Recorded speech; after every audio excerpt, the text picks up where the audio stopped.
this royal family bullshit and Kate having cancer, and who gives a fuck about what the royals are going through? I mean, if you want to be royally fucked, then you would know that they are the worst form of human beings in the history, and they claim to have all the best manners and the English tea and blah blah blah and the best education of Oxford and Cambridge.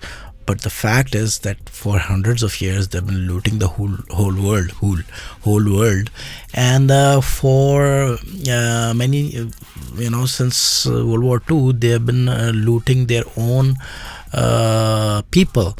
I mean, they say that they own the land, they don't have a lease of that land. I mean, a common lease would stay for 100 years, but for thousands of years they claim that this is their land. Like how?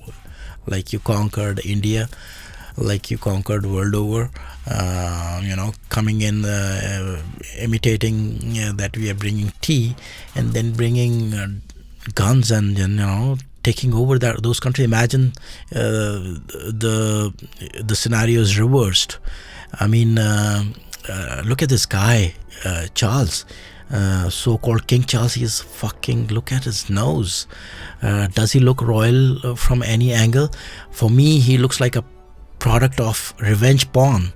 I mean, the guy is not only ugly, but he's also stupid, and this anger management skills, fighting with a fountain pen.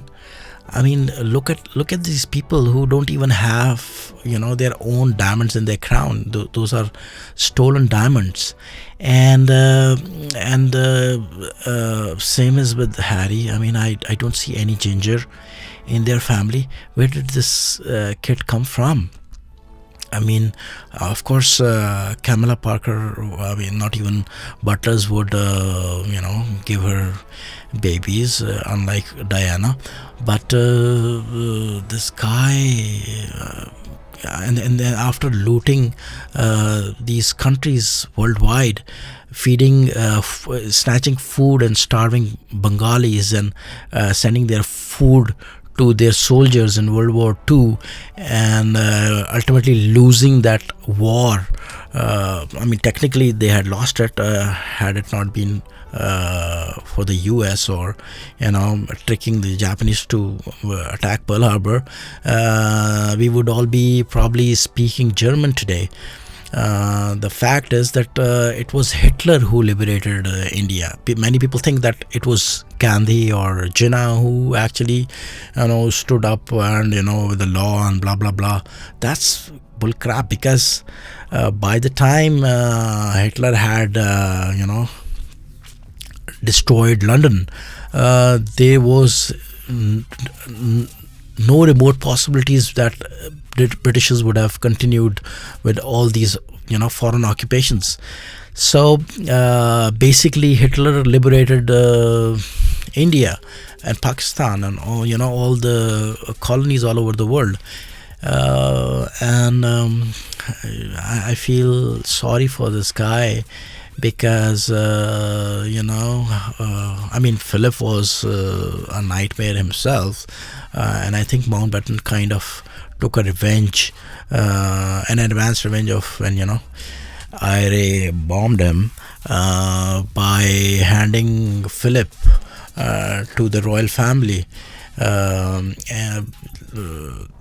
Charles and Diana, I mean, Bryan Adams made that song. Now he has retired that song because of demise of Princess Diana. So the song actually said like, Diana, what are you doing with a guy like him? So the outrage was loud and obvious and popular, and then they say that they have the best education institutions in the world. I mean, these are a bunch of cheats, worse than El Chapo's of the world, and you name it. These guys have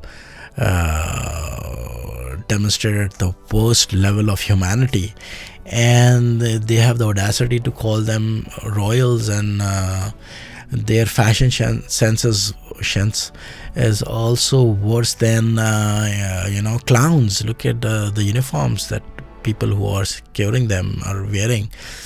I mean, there was a doctor, a Pakistani doctor named Hasnat, who used to sneak in late nights to meet Princess Diana. There's a movie made as well. This is very popular in England. So I don't know. Similarly, there may have been some IRA activist or Irishmen wanting to give the fruits of love, and you don't know, maybe William Wallace back in 12th century, the king was important and the princess used to meet William Wallace or Mel Gibson, so to say. So enough of this royal family bullshit. People eager to hear from them, and what is the job they do? They don't do anything. They are on public support. They just cut ribbons and then they have shamelessly wanted to ask the skin color of Meghan's child. So they are like they are all the worst. Everywhere in the world you see whatever bad is going on, these guys are responsible for it. If King Charles had a hard on and if he walked into a wall, his nose will never ever let his limp dick touch it anyway. And as far as Gandhi